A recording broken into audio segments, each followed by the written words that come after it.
Point coaching centre की तरफ से आप लोगों को अपने यूट्यूब चैनल पर स्वागत करता हूं। हम लोग आर्य सवाल मैथ के रेशियो प्रोपोर्शन टॉपिक को हल कर रहे हैं।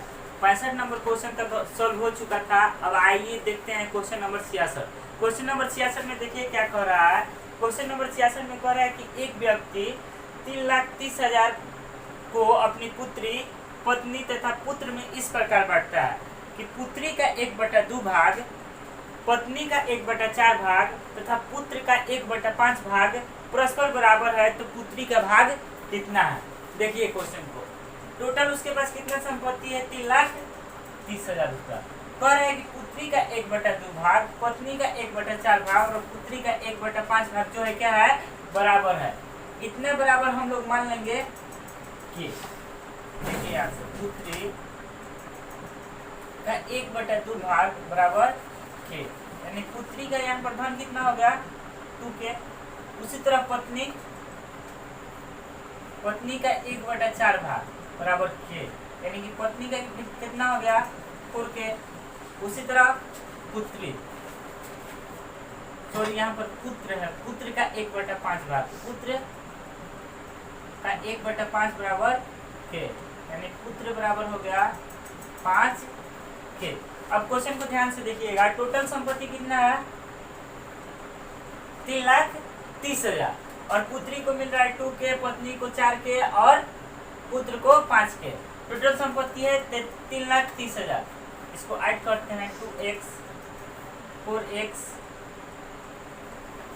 और 5x, यहाँ की माने हैं सॉरी 2k 4k 5k बराबर 3,30,000। 4 2 6 6 5 11 के बराबर 3,30,000। 11 किया 30,000 के का वैल्यू इतना हो गया।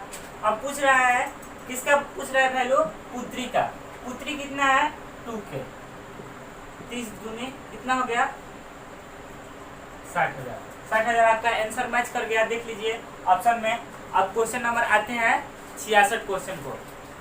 66 बन गया। क्वेश्चन नंबर 67 में कह रहा है कि किसी धन को ए, बी तथा सी में 3:5:7 के अनुपात में बांटा जाता है।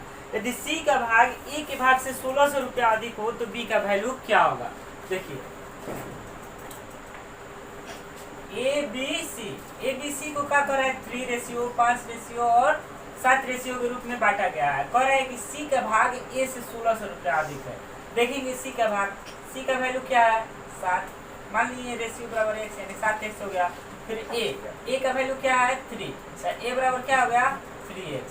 देखेंगे यहाँ से कि यह कितना अधिक है, तो 7x में से 3x घटाए तो कितना अधिक है 4x।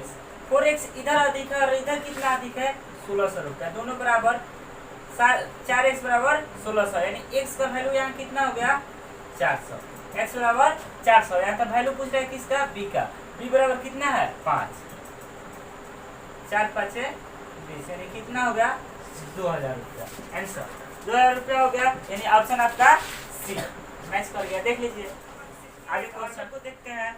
कह रहा है कि एक व्यक्ति के खर्च तथा बचत का अनुपात कितना है 26:3। यदि उसकी मासिक आय कितना है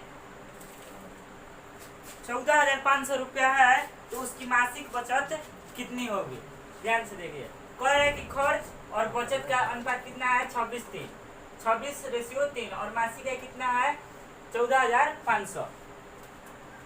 आय बराबर हमारा होता है सूत्र खर्च प्लस बचत, मतलब कितना खर्च किया और कितना बचा है, और दोनों को ऐड कर देंगे तो हमारा आय निकल जाएगा। तो देखिए हमारा क्वेश्चन में क्या है 26:3, अनुपात को मान लीजिए x, तो ये हो गया 26x, ये क्या हो गया 3x, और दोनों को ऐड करेंगे तो हमारा आय निकल जाएगा 26 और 3 29 बराबर 14,500, यानी 29x बराबर 14,500। इसको काटे तो हमारा हो गया कितना 500, x का वैल्यू कितना हो गया 500। अब कह रहे हैं कि मासिक बचत बराबर देखिए क्या दिया है, बचत का रेशियो दिया है कितना हमारा 3, यानी 5 दिया है, कितना हो गया हमारा 1500, यानी ऑप्शन देखिए मिलाएंगे तो ऑप्शन नंबर 68 का सी मैच कर जाएगा। नेक्स्ट क्वेश्चन 69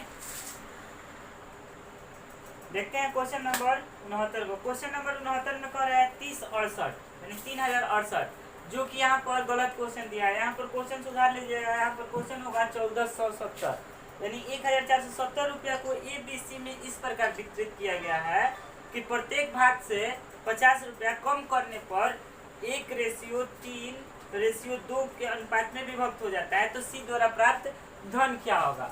ध्यान से देखिए, कह रहा है कि 1470 रुपया है जो ABC रुपया में विभक्त करना है और प्रत्येक भाग से 50 रुपया कम कर दिया जाता है, तो उसका रेशियो जो होता है 1, 3 और 2 हो जाता है। प्रत्येक भाग से 50 रुपया यानी कि इसमें कितने भाग है? 1, 2 और 3 यानी 50 गुने 3 तक कितना हो गया? 150 रुपया। 150 रुपया अगर इससे हम कम कर दे तो इसका अनुपात जो होगा क्या होगा?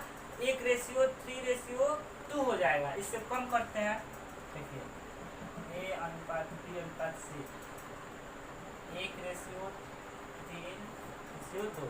150 रुपया कम करना है। 1470 माइनस 150, 3 2 5 1 6 बराबर हो गया कितना? 0 2 3 1320 कट गया। 6 दूनी 12, 6 दूनी 12 0 यानी x का वैल्यू कितना हो गया? 220 हो गया। 220 हो गया तो कह रहे C द्वारा प्राप्त धन कितना था, मतलब पहले से कितना था, कम करने के बाद नहीं कितना था। तो पहले आप निकालेंगे C का रेशियो कितना है? 2। कितना हो गया? 440 रुपया हो गया C का वैल्यू।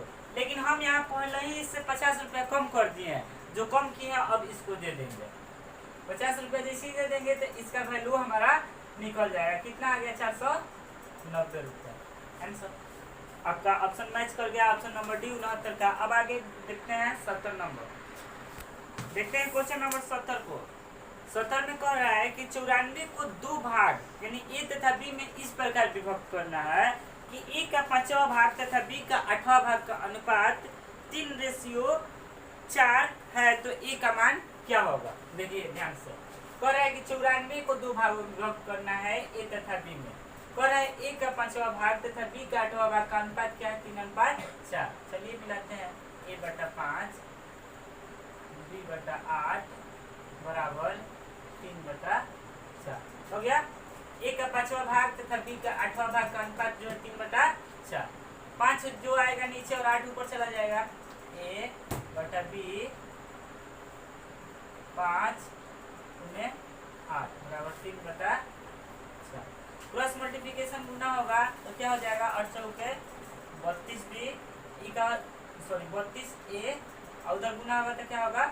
15B यानी कि A/B बराबर हो जाएगा A का वैल्यू 15 और B का वैल्यू 32 यानी A/B के वैल्यू कितना हो गया? 15:32 हो गया। अब कह रहा है 94 को बांटना है। देखते हैं दोनों को मिलाकर कितना है? 94। 5 2 7 3 1 94। 47 दूनी कितना हो गया? 94। तो अब कह रहा है, इसमें कह रहा है कि A का मान क्या होगा? तो A का वैल्यू कितना है? 15 आया है तो गुने 15। 15 दूनी कितना हो गया? 30। आपका आंसर मैच कर गया 70 का आंसर B।